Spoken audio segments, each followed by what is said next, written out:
we're going to teach you how to do a G chord.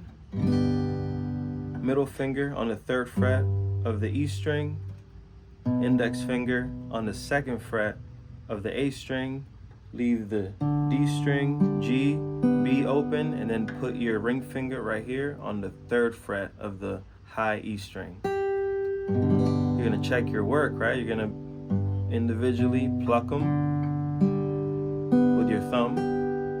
Also keep spacing right here in between your finger and the edge of the fret, and keep your thumb flat. So 2 things that could cause you to sound like this with some buzzing is your positioning and your pressure, like how much you're pressing on the string. So play around with those 2 and keep playing, keep practicing. Peace.